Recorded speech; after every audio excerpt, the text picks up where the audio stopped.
Assalamualaikum warahmatullahi wabarakatuh. Waalaikumsalam warahmatullahi wabarakatuh. Bismillahirrahmanirrahim. Alhamdulillahirabbil alamin. Assalatu wassalamu ala asrofil anbiya wal mursalin sayyidina Muhammadin wa ala alihi wa sahbihi ajma'in, amma ba'du. Yang terhormat pengasuh Pondok Pesantren Nurul Muhajirin beserta keluarga besar, yang saya hormati segenap ustadzah Pondok Pesantren Nurul Muhajirin, pengurus Forum Komunikasi Santri Muhajirin, dan tak lupa pula teman-teman santri-santri hafidhakumullah jami'an.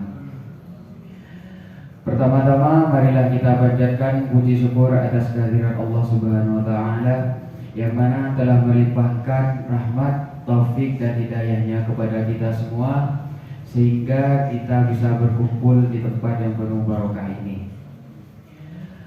Kedua kalinya salawat serta salam semoga tetap tercurahkan kepada junjungan kita Nabi besar Muhammad sallallahu alaihi wasallam yang mana telah membawa kita minat dulumati ilan nur.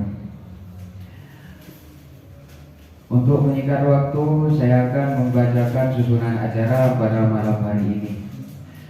Yang pertama yaitu pembukaan pemaparan Ketua Forum Komunikasi Santri Muhajirin merupakan rangkaian acara yang kedua. Acara yang ketiga yaitu pelatihan fikih dasar. Yang keempat sesi tanya jawab, dan acara yang terakhir yaitu penutup atau doa. Langsung saja marilah buka acara pada malam hari ini. Berharap acara pada malam hari ini berjalan dengan lancar dan tidak ada halangan apapun.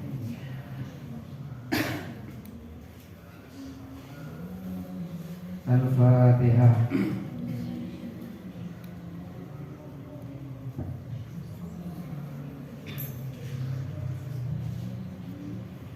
Acara yang kedua yaitu pemaparan Ketua Forum Komunikasi Santri Muhajirin. Kepada Ustadz Ahmad Dasuki, waktu dan tempat kami persilahkan.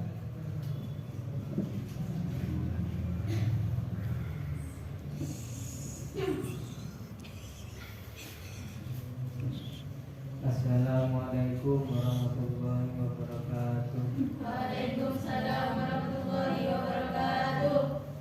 Alhamdulillahirabbil alamin, wassalatu wassalamu ala asyrofil mursalin sayyidina Muhammadin wa ala alihi wa sahbihi ajma'in. Amma ba'du. Yang kami tampili pengasuh Pondok Pesantren Nurul Muhajirin dan juga wakil pengasuh beserta keluarga besar. Dan yang kami hormati ustadz-ustadzah dan pengurus Poksan santri, dan tak lupa pula teman-teman yang saya banggakan. Pertama-tama marilah kita panjatkan puja puji syukur atas kehadiran Allah Subhanahu wa taala yang mana telah memberi nikmat sehat sehingga kita bisa berkumpul pada acara malam hari ini.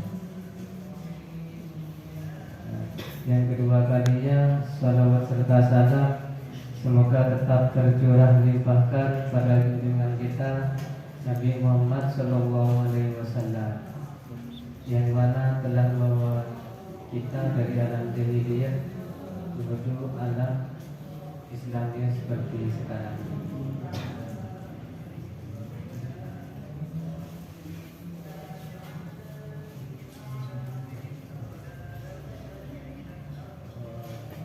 Langsung saja kami jelaskan peraturan-peraturan Pondok Pesantren Nurul Muhajirin. Yang pertama yaitu jam-jam wajib pesantren. Yang pertama yaitu sholat tahajud.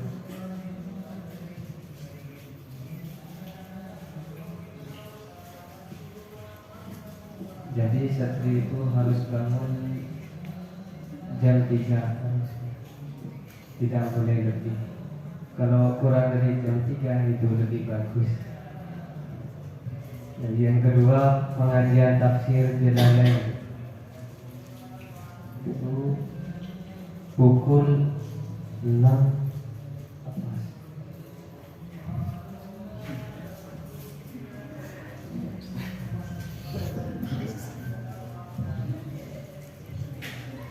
lebih kalau sana deh pakodan dari ya boleh lagi anda sudah dari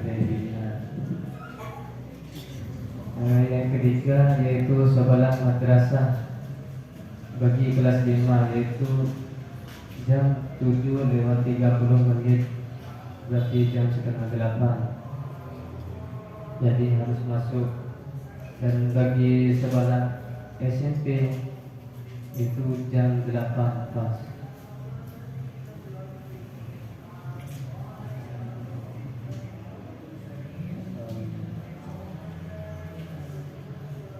Yang kelima yaitu sebelah madrasah yaitu dari jam 12:30 atau setengah 1 sampai jam 3. Kemudian mengaji dan setoran itu pada maghrib setelah salat maghrib. Dan pengajian kitab umum itu pada isya. Yang selanjutnya itu jam belajar.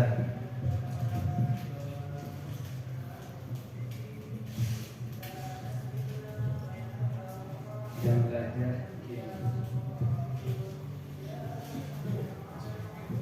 jam 8 harus sudah. Nah, selanjutnya itu istighosah jam setengah 10 setelah turun dari jam belajar. Yang kedua peraturan pesantren. Yang pertama yaitu santri tidak boleh telat mengikuti kegiatan pada jam yang telah ditentukan. Jadi mohon disiplin bagi seorang santri tidak boleh telat. Yang selanjutnya itu santri putra dilarang. Yang selanjutnya itu santri dilarang keluar ketika jam kegiatan wajib ataupun yang sunnah kecuali ada kebutuhan yang mendesak ya sama seperti BAB atau lain-lain. Dan kalau BAB-nya itu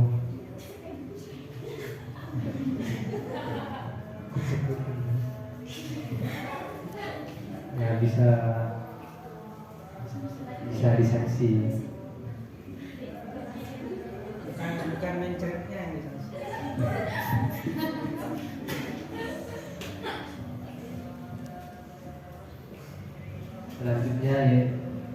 Selanjutnya yaitu santri tidak boleh keluar dari lingkungan pesantren tanpa seizin keluarga pesantren. Tidak boleh siapapun itu. Nah, kita dari gerbang kita ambil.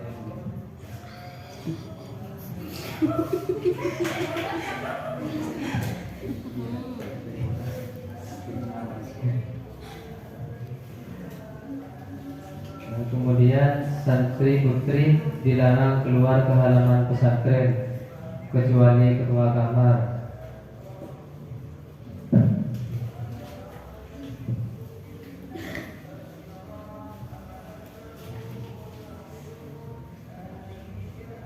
Selanjutnya santri wajib menjaga kebersihan baik di dalam kamar, luar kamar, dan halaman pesantren.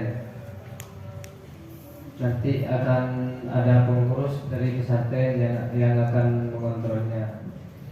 Kalau pagi itu jam 6 lewat 30 menit itu harus bersih.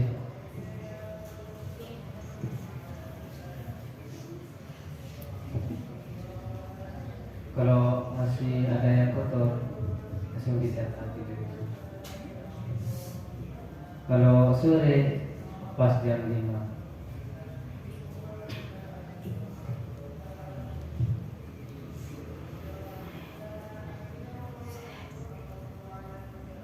Selanjutnya setiap hari Selasa dan Jumat pagi santri wajib kerja bakti membersihkan kamar mandi.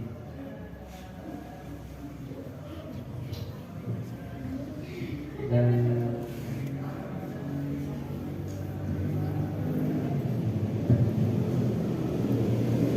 selanjutnya santri tidak mematikan api. Selanjutnya santri dilarang mengoperasikan HP. Jadi teka kiriman taulian aku HP. Kecuali ada acara yang yang besar seperti Maulid Nabi, imtihanan, hari raya.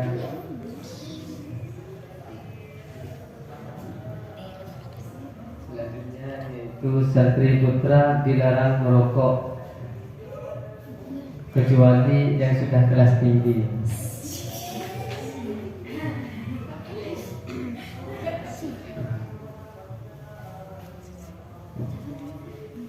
Di beberapa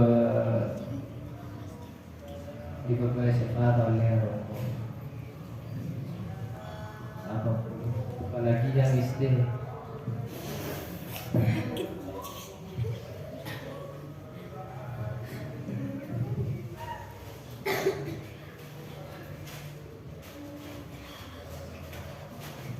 Nah, selanjutnya yaitu santri dilarang berbicara keras, cengerenger,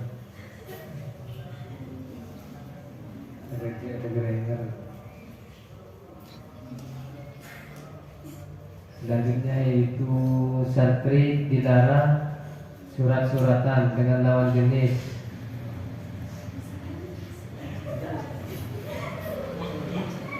Kalau sama jenis tidak apa-apa.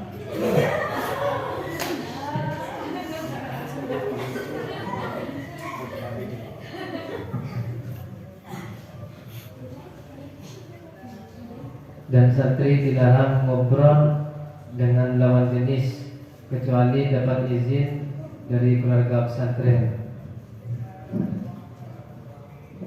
dan harus ada alasan.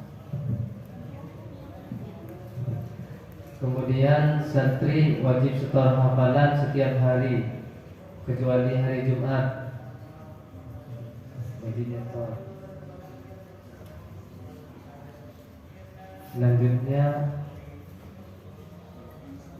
jam 11 malam lampu kamar wajib dimatikan dan wajib tidur kecuali belajar salah satu tidur terus.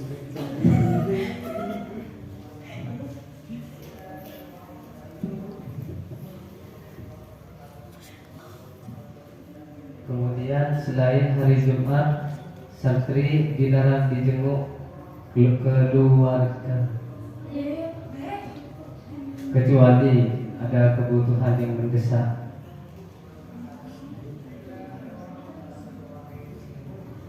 Selain hari Jumat, santri tidak boleh dikirim.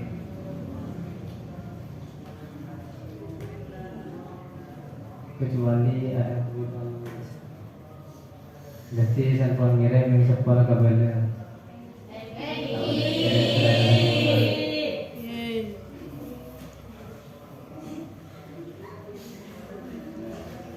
Selanjutnya yaitu denda melanggar peraturan pondok pesantren seluruh hadirin. Yang pertama yaitu denda tidak setoran Satu kali tidak setoran harus berdiri 30 menit. Lebih dari 3 kali dalam seminggu harus keliling halaman pesantren 1 jam. Dan setiap denda wajib membaca burdah. Dan jamnya itu menjalani denda itu malam Sabtu ketika jam belajar.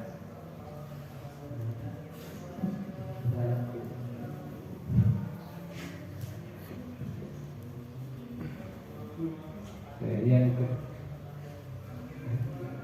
sambil memakai kalung. Agar harus berdiri 30 menit. Lebih dari 3 kali harus keliling halaman pesantren 1 jam. Dan kalau dendanya kebersihan, itu wajib membaca Al-Quran. Kalau tidak setoran tadi membaca berkah. Kalau kebersihan ini membaca Al-Quran.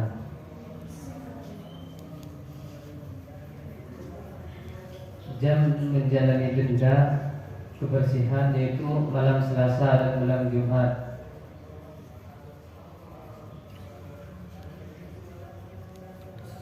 Ketika jam belajar.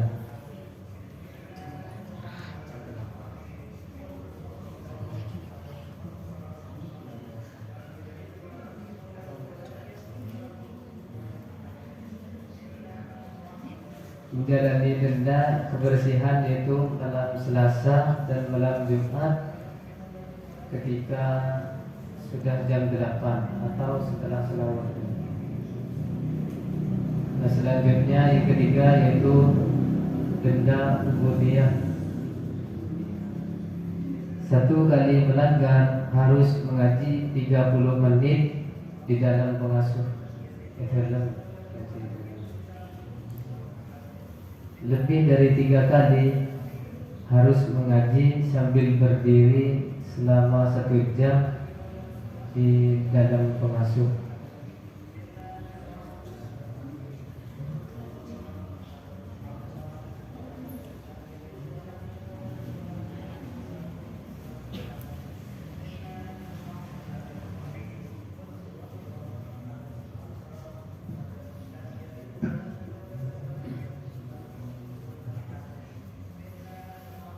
Selain yang keempat, selain denda yang di atas, yaitu dari yang selain yang 3 itu tidak setoran, kebersihan, ubudiyah, langsung menghadap ke wakil pengasuh.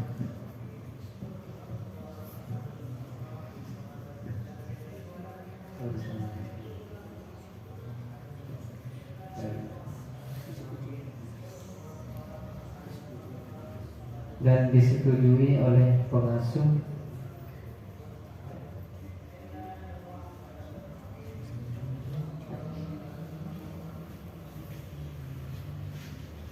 mengetahui tanda-tanda pengasuh dan sekretariat. Mungkin hanya itu yang dapat saya sampaikan. Kurang lebihnya saya mohon maaf yang tiada batas. Akhirul kalam, wabillahi taufiq wal hidayah. Assalamualaikum warahmatullahi wabarakatuh.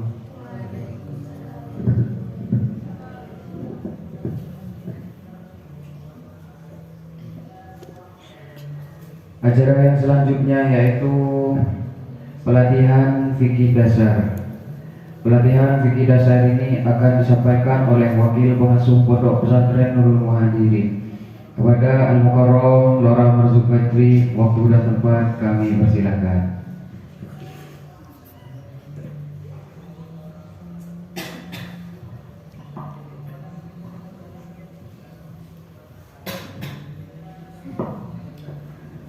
Assalamualaikum warahmatullahi taala wabarakatuh. Waalaikumsalam warahmatullahi wabarakatuh. Bismillahirrahmanirrahim. Alhamdulillahirabbil alamin.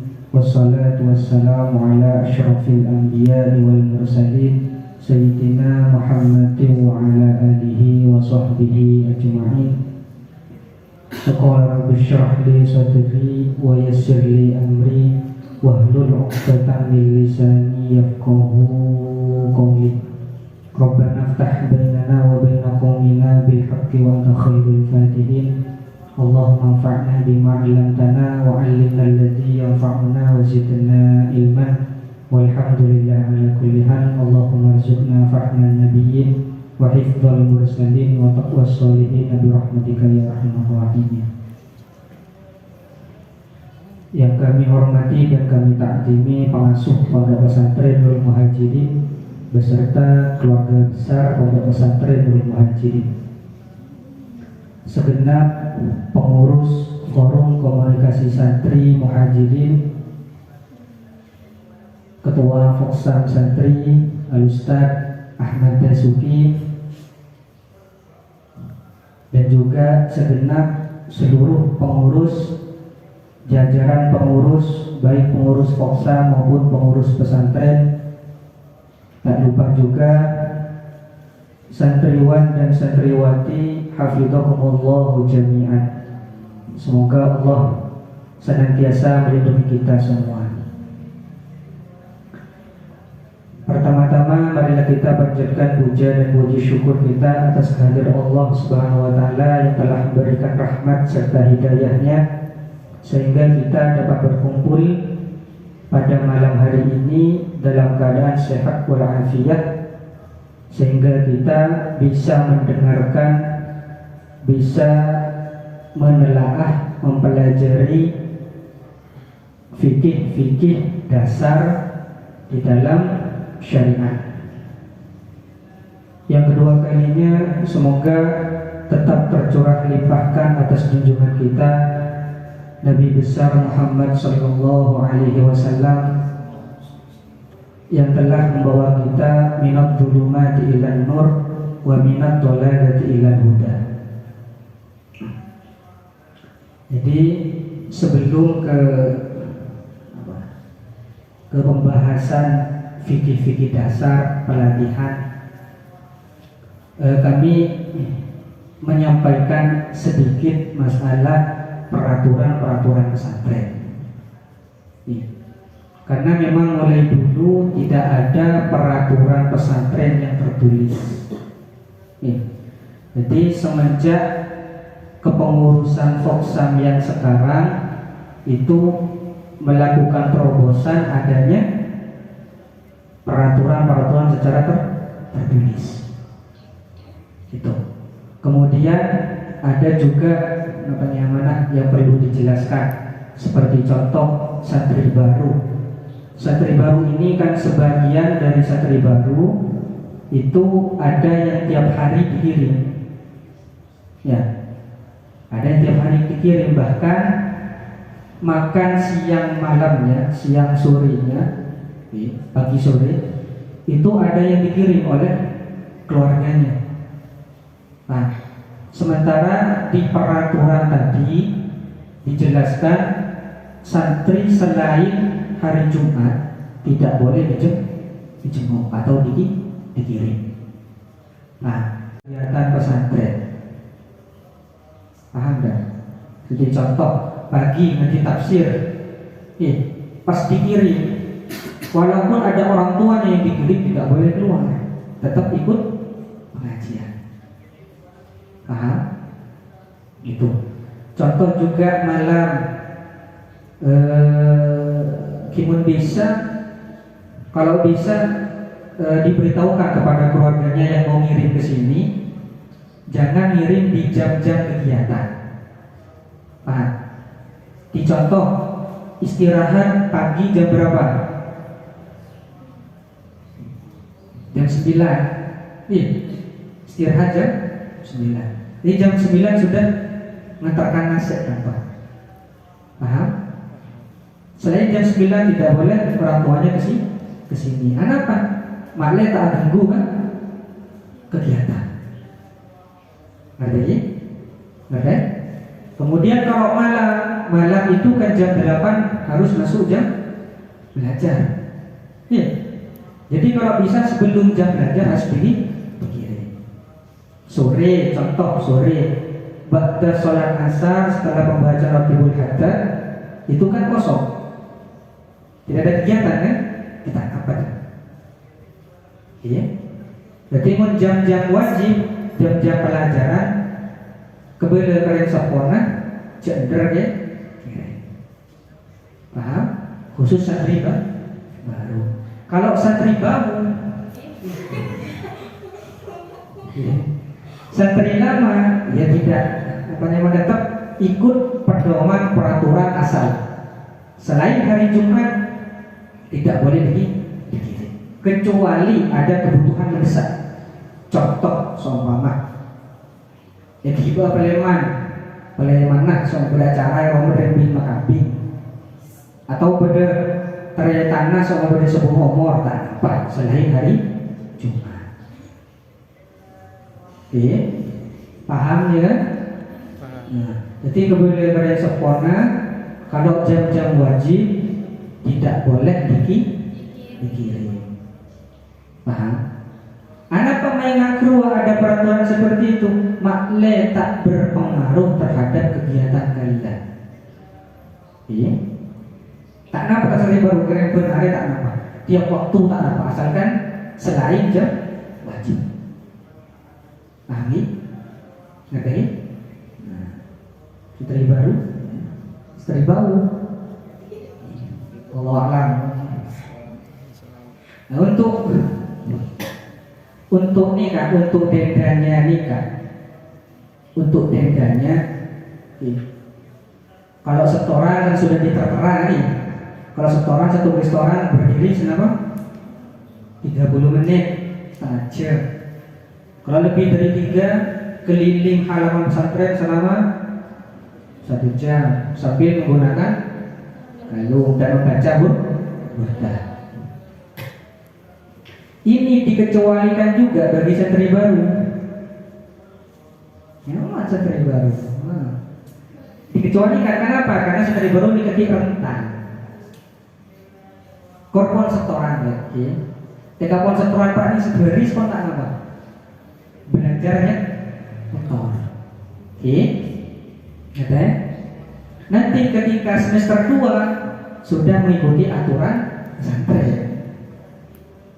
Oke, sepon mari maulid deki ikut peraturan pesantren yang wajib. Paham? Nah, terus dengan apa? Kebersihan, ubudiyah. Selain 3 hal nikah menghadap ke wakil pengasuh, ada hadiah spesial istimewa khusus. Jadi kalau melanggar selain setoran, terlambat berjamaah, kemudian apa? Kebersihan, kemudian kebersihan. Selain 3 hal kenikah, sanksinya menghadap ke wakil pengasuh. Siapa wakil pengasuh?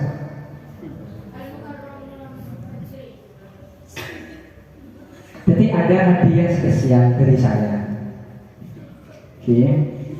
Contohnya apa? Santri surat-suratan lawan jenis.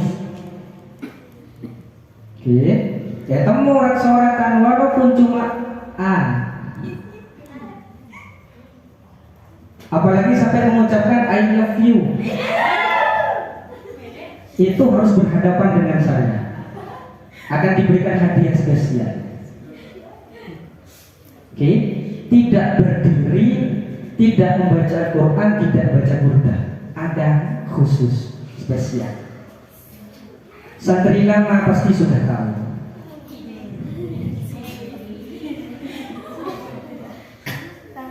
Oke, paham? Contoh juga mengoperasikan handphone selain acara-acara besar. Dan itu juga menghadap ke wakil pengasuh.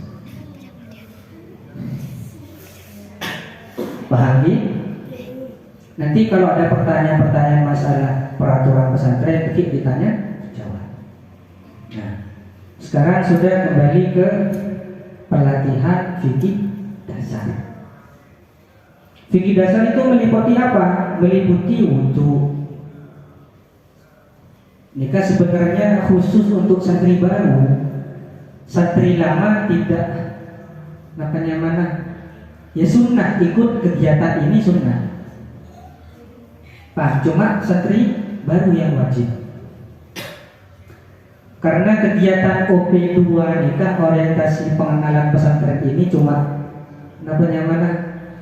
Awal mula diadakan di pesantren ini. Jadi betul norok OP. Kan saya kan TK santri lama kan tak norok OP2 kan? Jadi norok ya. Ini bola melebar kan.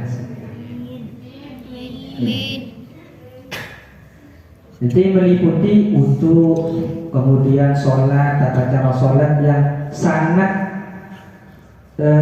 tata cara sholat kedua bersambung dengan Rasulullah. Paham?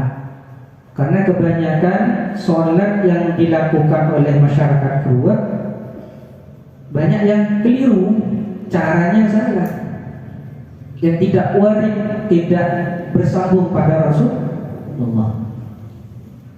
Paham ya? Kemudian ini kan yang pertama bahas tentang wudhu. Kewajiban wudhu ini kan nangkai dalam Al-Quran dalam ayat kan bagi istagfir.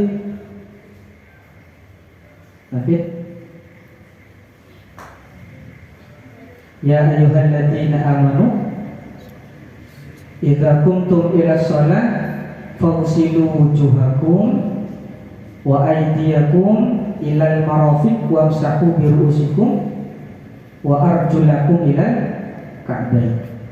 Jadi sebelum sholat itu harus memilih ada. Nah, yang pertama niat, kedua, tiga, keempat masak sebagian, yang kelima, yang keenam tertib. Pertama niat. Jadi niat nikah termasuk fardu-fardunya wudhu, wajib harus ada.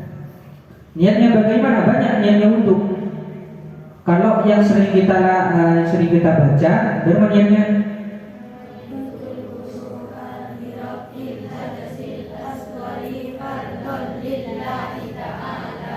Fardholillahi itu.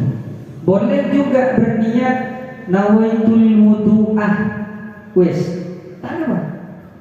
Sah. Paham?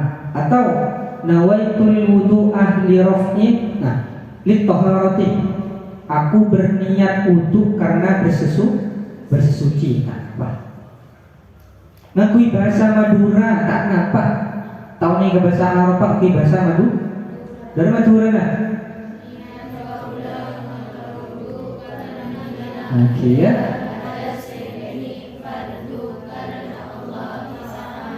Karena Allah kita itu niat. Paham ya? Nah kemudian yang kedua apa? Membasuh wajah. Batasan wajah dari mana ke mana? Panjangnya ini pas kedokteran dia. Panjangnya itu mulai dari tumbuhnya rambut, besekin, perhatikan. TKA genol kena ya. Pakun, namanya mana? Mulai dari tumbuhnya rambut. Mun genol sampai ke tumbuh opun perhatikan, perhatikan sebeda. Itu diperkirakan. Seumpama orang yang normal guru perak gantok, maka ukurnya renggenul guru kan? Atau bahkan tidak memiliki rambut. Contoh saya di korpuser nganyap cetak. Itu kan tidak memiliki rambut. Cara menentukannya bagaimana? Memperkirakan. Jadi mulai dari tumbuhnya rambut kepala sampai ke dua kantong. Tulang yang ada di bawah yang tumbuh namanya mana? asnanul fami, tumbuhnya gigi bagian bawah, suflani bagian bawah. Benar toh? Perhatikan. Dari tumpuran punya kepala, oke, sampai ke tulangnya ya. Itu panjangnya. Oke. Kemudian lebarnya mulai dari cuping, tahu cuping? Area tel petel ya. Dari tel petel saya kanan sampai tel petel saya kiri. Paham? Itu. Dan cara wudhunya ini kan berarti. Jadi kalau ada nikah biasanya perempuan, kalau ada make upnya wajib dihilangkan. Termasuk juga yang harus dihilangkan, wajib dihilangkan bila ketika wudhu bila betul bersih. Kerana dalam elong nikah betul bersih. Paham? Cara wudhunya nggak nikah, perhatikan.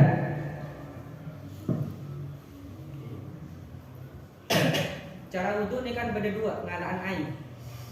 Ada yang langsung ke bak mandi, oke. Ada yang menggunakan cebok. Oke, ada yang menggunakan canteng atau canteng seti benda ku cebok. Oke. Berarti ngalah air mulai dari atas, perhatikan dari atas, ngalah air ke atas, pada pak ke atas nih kan, ketumbuhnya rambut atas. Wingkir, nikah, bobel. Nah, terus, berada. Jari telunjuk, patuh entar ke tempat tadi. Bila? Nanti? Nanti? Nah, coba praktek. Lain, dari tas dulu, sunnah dari tas. Ke atas. Kebengkir, wabah, saya nikah wabah. Nah, motor. Telunjuk ni kan pada saya gila, red. Bisa? Itu dilaksanakan berapa kali? 3. Yang wajib 1 kali. Walaupun 1 kali sudah memenuhi fardunya wudhu. Kalau 3 kali berarti mendapatkan kesunahan. Paham nih? Berarti kan?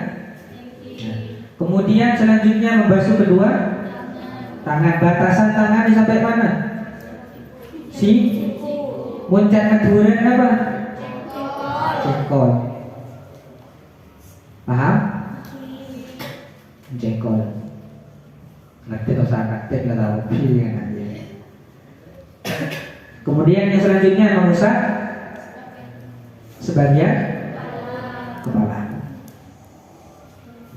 Sebagian kepala nikah somaman di obun mareh minyakin makui garis biwek yang boleh biasa komen itu kan eman mencair kan eman tidak apa-apa, cukup sebagian satu rambut pun tidak apa-apa. Ngalah stok obu becai itu sudah sah. Paham? Ngerti? Tapi rambut yang seperti apa? Rambut yang tidak keluar dari batasan kepala. Artinya saya tak lanceng rambut. Mengarah ini sampai dengan bukit ke dada. Pak, lamare soroya, lamare kondisioner. Eman pas nganu wabuk sing bukit kan itu tidak sah. Karena keluar dari batasan kepala. Paham nih kan? Karena mun gula biasa kita repot gua. Ketika lautu ya biasa ini patutnya perawatan, ngakui kondisioner. Mungkin momen tak pernah gula. Kondisioner. Percaya nih mungkin. wis pondoko. Sudah memenuhi fardu wudu nomor 4, mengusap sebagian kepala. Kemudian yang kelima, membasuh kedua kaki sampai mata kaki. Disunnahkan lebih sampai ke betes, itu sunnah. Oke, kemudian nih kan, kalau memiliki kuku panjang, mohon selengce, kalau ada kotorannya itu wajib dihilangkan. Selesai. Bisa? Pokok dihilangkan. Karena kalau ada kotoran di kuku, itu dapat menghalangi air masuk ke kulit. Asal wudu. Paham nih? Ngerti? Nah itu masalah wudu. Yang terakhir tertib kedua dari awal, dari niat membasuh muka, membasuh kedua tangan, terus mengusap sebagian kepala, terus membasuh terus berurutan. Sunnah-sunnahnya wudu banyak. Kalau dalam Fathul Mujib kedua ada 10 ya. Ada 10. Kalau Fathul Kitab Nihatus Zain itu ada apa? Banyak. Ya, tidak kan? Banyak pokok. Seperti contoh apa? Istiqbal sebelum kiblat, menghadap disunnahkan ketika wudu menghadap kiblat. Sunnah-sunnahnya. Paham? Nah, kemudian di dalam sholat nikah penting gak nih? Penting. Sholat nikah kalau dari Rasulullah itu tidak ada hadis yang jelas, tidak ada hadis yang menjelaskan tata cara sholat yang sempurna. Paham? Tapi cuma Rasulullah bersabda nih kan, "Shollu kama ra'aitumuni usalli." Sholatlah kalian sebagaimana engkau melihat aku sholat, cuma Rasulullah. Jadi tata cara sholat nikah kudu ngabas, kudu ngolatin carana Rasulullah. Dalam macam Rasulullah. Iya, dalam macam Rasulullah.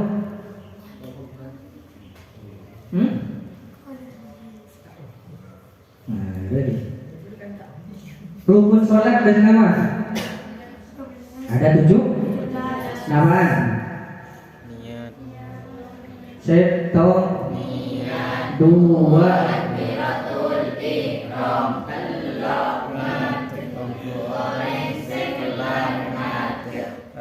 4 5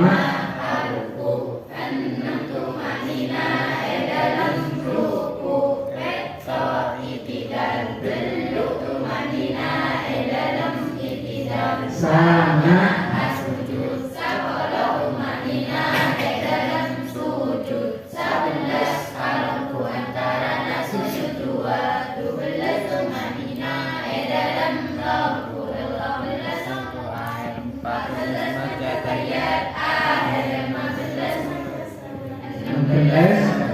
dan 12 tartib.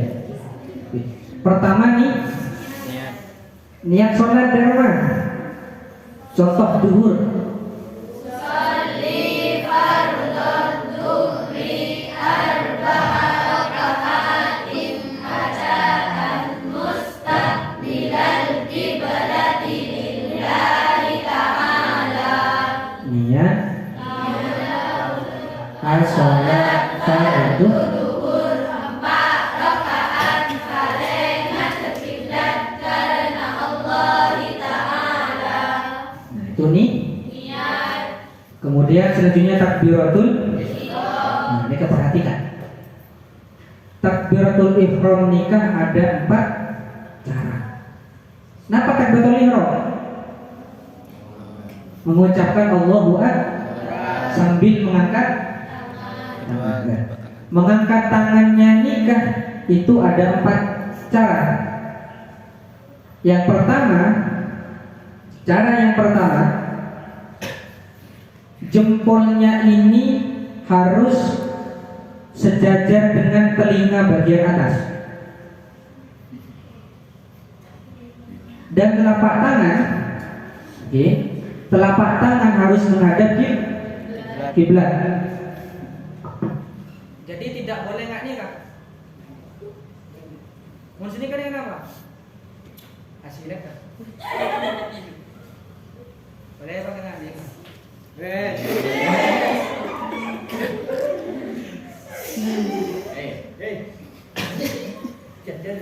Paham? Perhatikan cara yang pertama, jempol sejajar dengan telinga bagian atas. Oke. Dengan nih kak. Itu yang pertama. Paham? Itu yang pertama.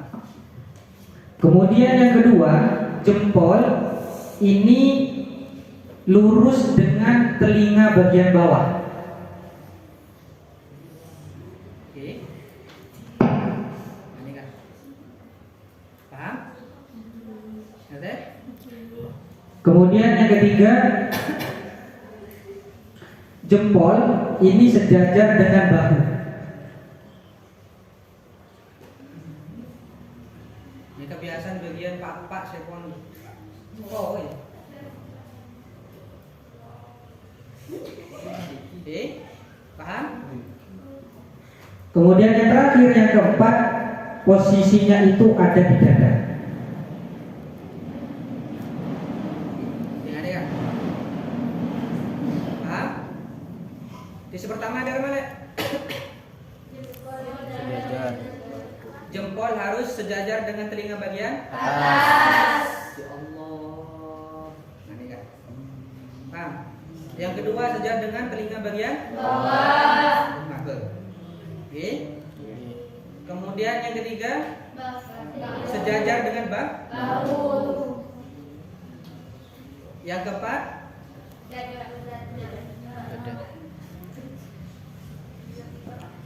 ngerti? Jadi caranya ada empat.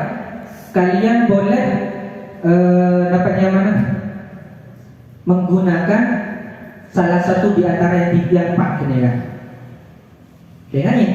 Kayaknya tangan nih kan, telapak tangan harus menghadap kiblat.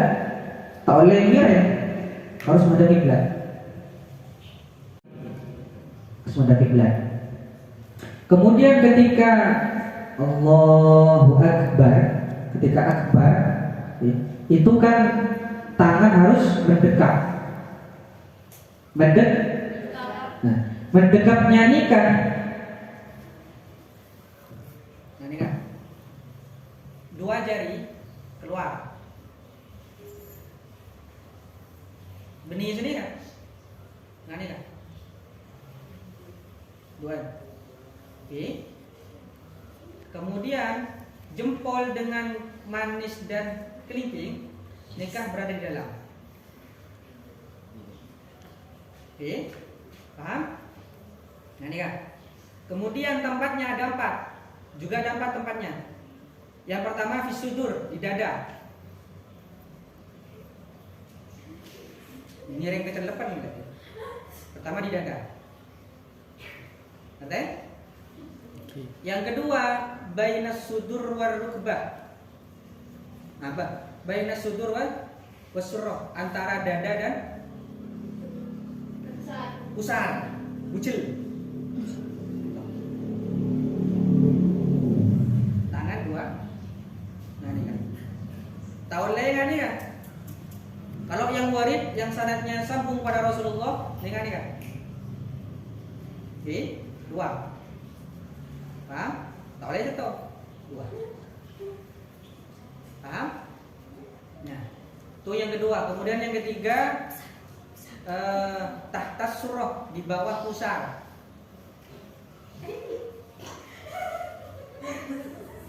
Cek bang apa? Coba. Pokok bal-balnya surah di bawah pusar. Paham? keempat melepaskan.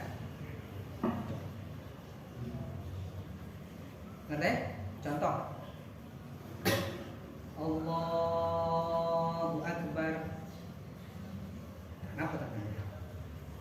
Itu cara yang pertama. Cara yang kedua beda dengan di antara dada dan kemudian yang keempat di bawah mata. Yang keempat melepaskan. Nah, ya, perhatikan. Perlu beri contoh. Siapa yang mau berpartisipasi menjadi contoh? Pengurus?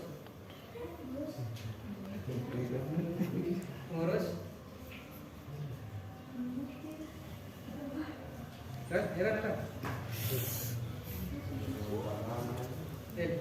Kamera.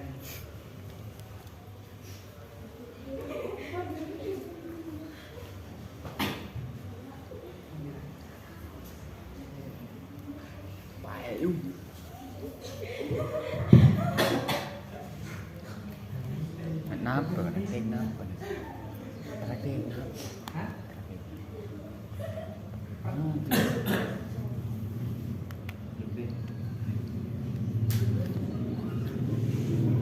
Contoh kasar kiblat. Contoh kasar kiblat. Cara yang pertama ketika mengangkat tangan takbiratul ihram, pertama apa? Sejajar dengan telinga bagian jempolnya. Yuk, coba.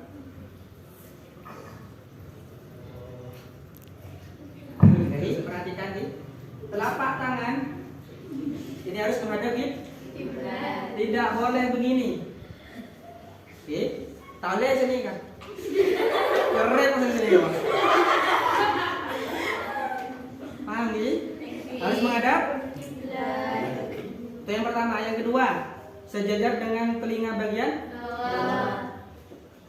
Tetap tangan menghadap kiblat. Yang ketiga, sejajar dengan bahu. Sip. Menghadap kiblat. Yang keempat, yang terakhir.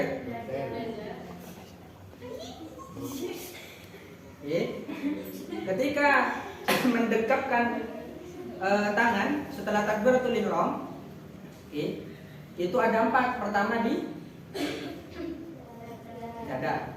Allahu Akbar. Muncak.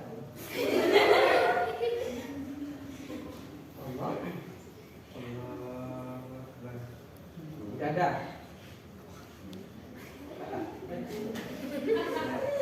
Di atas. Itu yang pertama.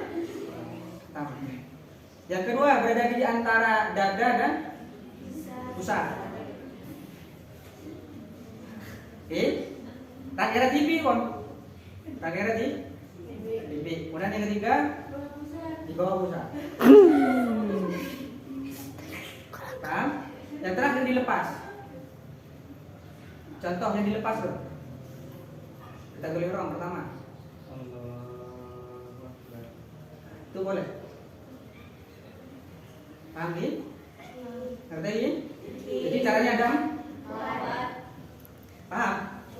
Posisinya dari baru paham? Paham ni?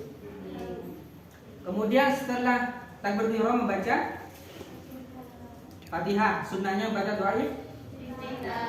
Baca bareng. Walhamdulillahi katsiran wajjahtu wajhiya lilladzi fataras samawati wal arda hanifan musliman wa ma ana minal musyrikin. Inna sholati wa nusuki wa mahyaya wa mamati lillahi rabbil alamin. Oke. Paham? Kemudian ruku. Ruku ini itu boleh mengangkat tangan, boleh langsung. Kalau mengangkat tangan caranya juga sama, Adam. Seperti yang tadi. Sejajar dengan telinga bagian atas, bagian bawah, bahu dan dada. Rukuk. Allah. Langsung. Allah. Takbir. Allahu Akbar. Nah, perhatikan. Jaga. Posisi kaki jauh berlebar dulu, jauh sempit dulu. Terus. Oke.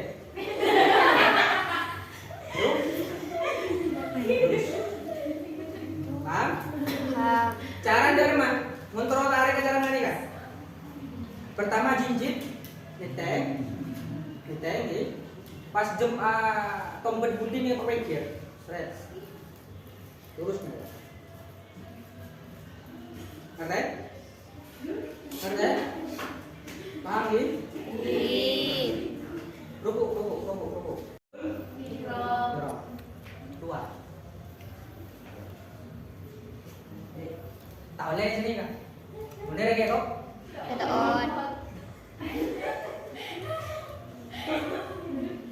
Paham? Kemudian posisi punggung harus lurus. Tahu lagi cengkung ya? Lu? Cara derma, sotokan. Ini kan tegak ada atas. Nah, sampai bahasanya dalam kitab kedua kasofifah seperti satu lembar kertas. Tarik kan satu lembar kertas? Tarik kan? Bahkan sampai yang sempurna kedua, seumpama beri kembalitas, rutak akuli. Ngane nih? Bisa. Betul. Nah. Boleh tuh. Sip. Ngane kan? Paham? Ngerti? Buku karya. Mari praktek kalau ketemu. Lagi ini saya sekali baru praktek kalau harus tahu. Berarti tak perhatikan udah tahu. Kemudian setelah ruku, i'tidal. Sami Allah. Nah, ini kesalahan. Ada yang ketika i'tidal setelah takbir, sami Allahu liman hamidah, wada senang daya. Wada senang daya. Oke, wada senang daya. Wada kan apa? Apa sekali daya, Pak? Paham? Sami Allahu liman hamidah. Tegak. Toleh kemudian tegak. Oke. Paham? Kemudian sujud. Betul. Sujud ini ada dua. Sujud ada dua. Ketika i'tidal ke sujud, cara yang pertama mendahulukan lutut. Baru kedua tak? Cara yang kedua mendahulukan tangan sebelum lutut. Paham? Coba lututkan dulu. Allah.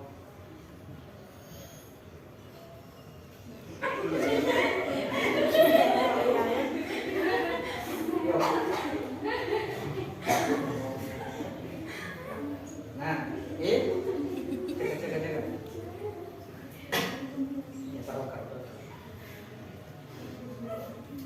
Cara yang kedua mendahulukan tangan. Yuk. Allah. Nah, kemudian cara sujudnya laki-laki dengan perempuan beda. Kalau laki-laki diperlebar,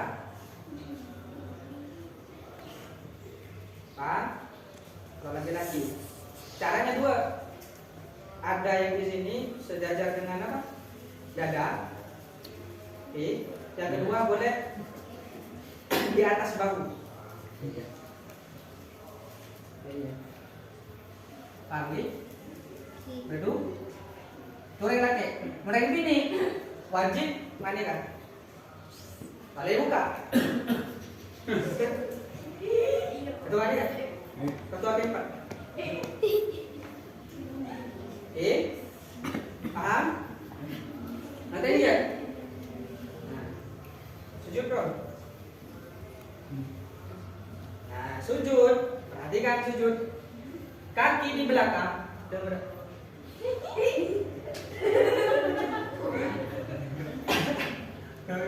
Wah.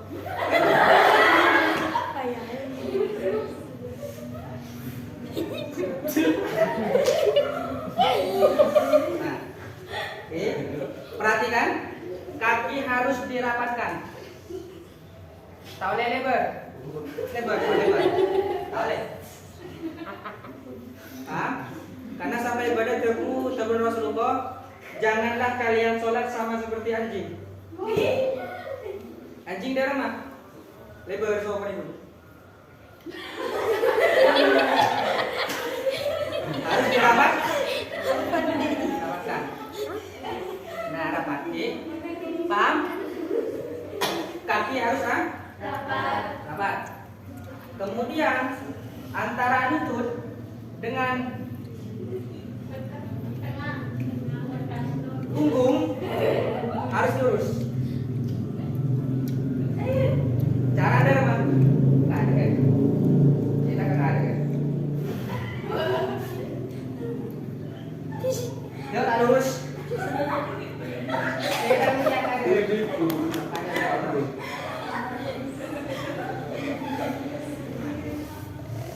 Paham ya? Harus lurus. Antara punggung dengan kepala harus lebih rendah kepala. Karena salah satu manfaatnya itu mak leder sebuah dengan ebeba berkata. Kurung koncentra kurung asal masa besar itu berarti sudah sempurna sujudnya. Paham? Ngerti? Kemudian setelah sujud duduk di antara dua. Oh, Akbar.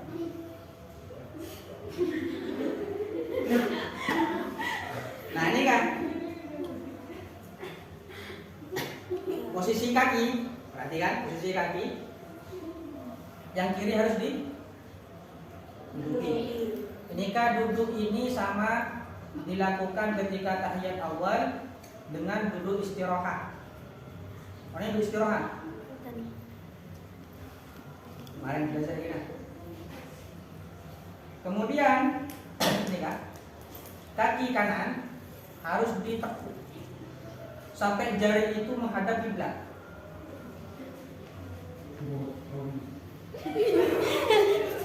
Sampai menghadap kiblat. Jadi kan ini kan.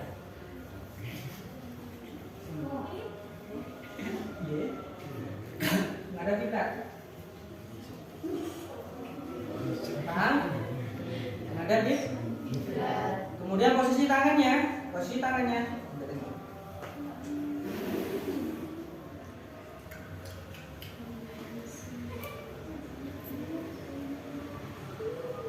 tangan harus menghadap kiblat. Oleh dia.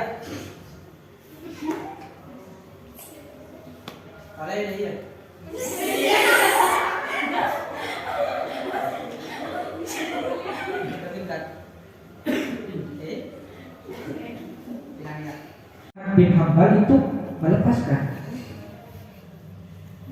Paham? Nah, kemudian membeda orang sholat ketika sujud kotu beda-betok ke beda-betok se kebei cenah cetak dergederagin cetak itu jelas aliran sesat. Contoh saya maka dari Singapura kan kepalanya ini berbeda. Peren kayak gederagin kan betul. Terus ada gederagin betul untuk teman-teman.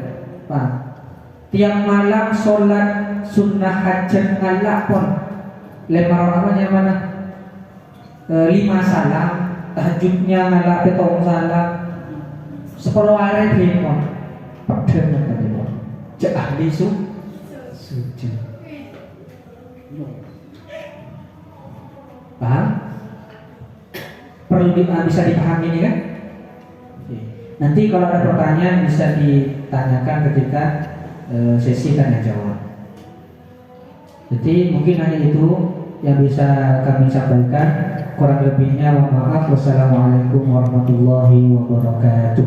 Waalaikumsalam warahmatullahi wabarakatuh. Disampaikan terima kasih. Semoga apa yang beliau sampaikan semoga menjadi ilmu tambahan, ilmu yang berguna di dunia dan di akhirat.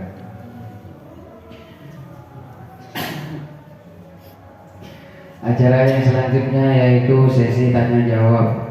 Mungkin teman-teman santri, adik-adik santri yang tidak mengerti dari tadi, mulai dari peraturan pesantren dan peraturan dan yang dijelaskan Lora, mungkin ada yang tidak mengerti bisa ditanyakan.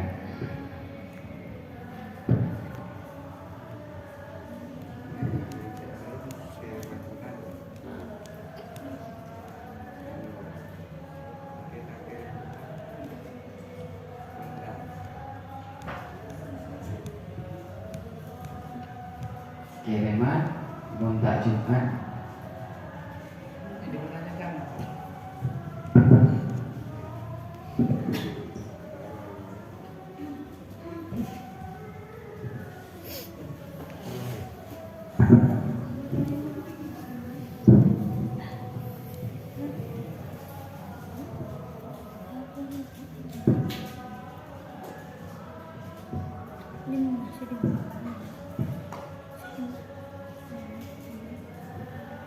Assalamualaikum warahmatullahi wabarakatuh. Mungkin ada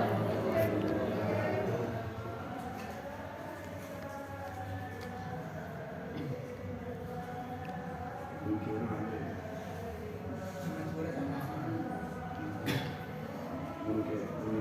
yang Jumat dan Jumat dan Rabu.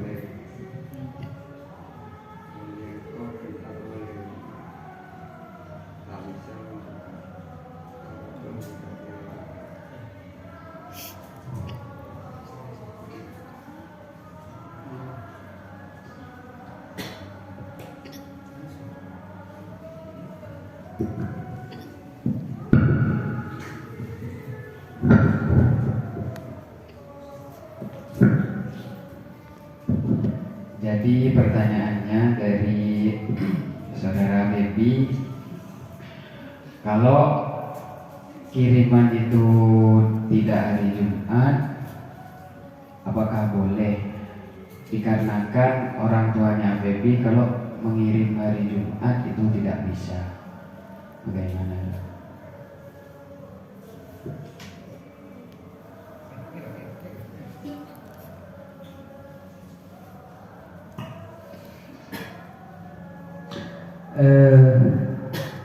Kalau kalau kondisinya seperti itu, tadi kan dikecualikan kalau ada kebutuhan yang besar, itu diperbolehkan, Pak. Asalkan santri yang dikirim selain Jumat dikarenakan orang tuanya tidak bisa mengirim hari Jumat, itu tetap ikut sholat berjamaah,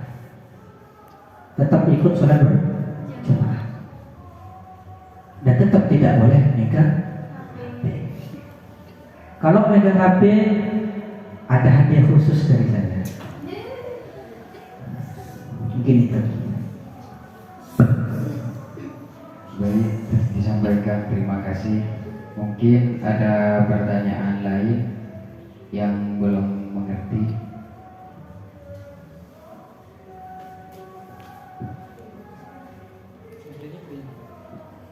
Dari Santri Putri.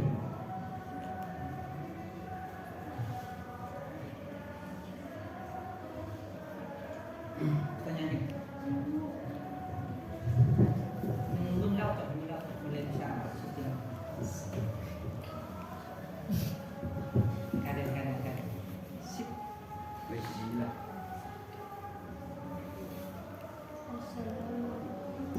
Assalamualaikum warahmatullahi wabarakatuh.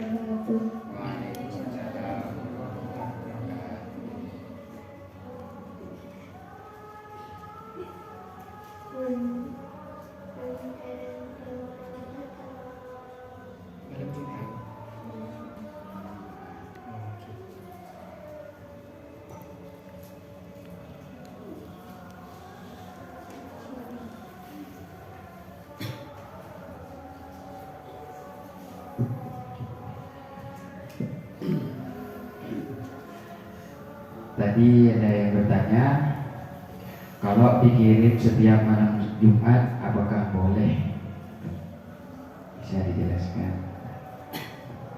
Jadi perlu diperjelas di hari Jumat dan malam Jumat itu boleh kirim.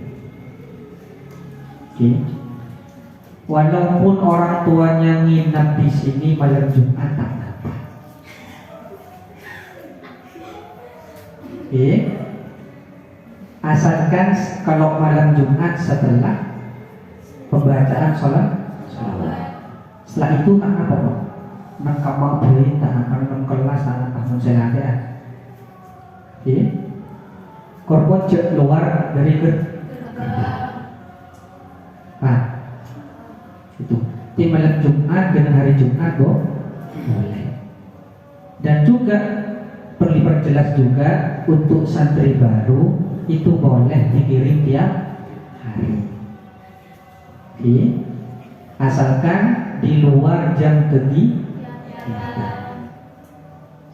Dengan pagi kan SMP-nya kan belum masuk.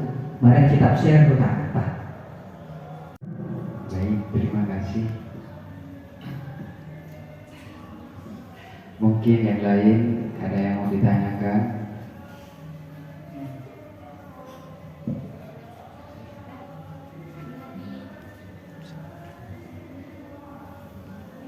Ini ada.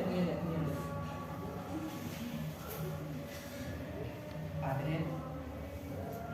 Saudaranya itu diperbolehkan atau tidak?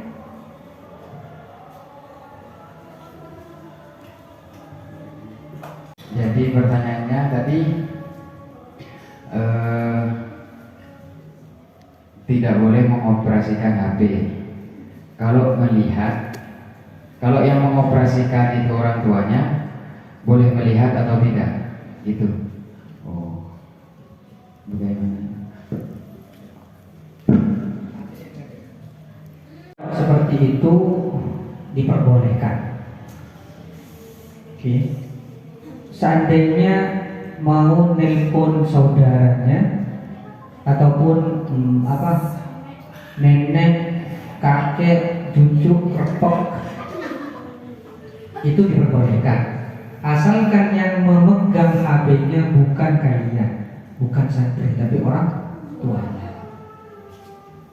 Oke? Jelas?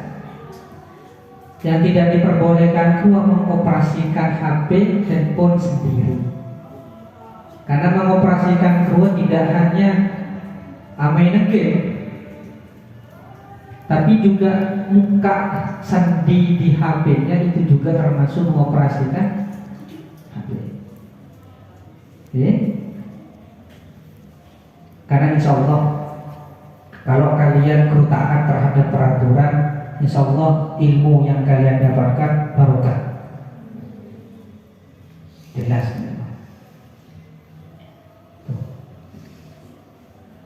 Disampaikan, terima kasih.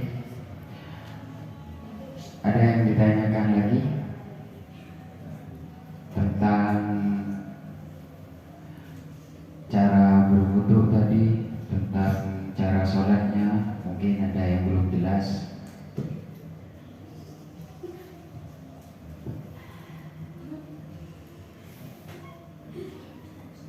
Udah. Ya. Jelas.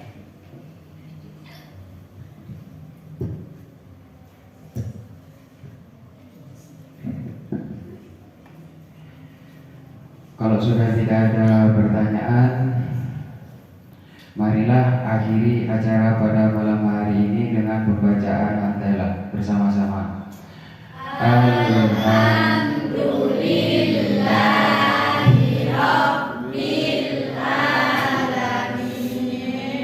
Mungkin hanya itu acara demi acara pada malam hari ini.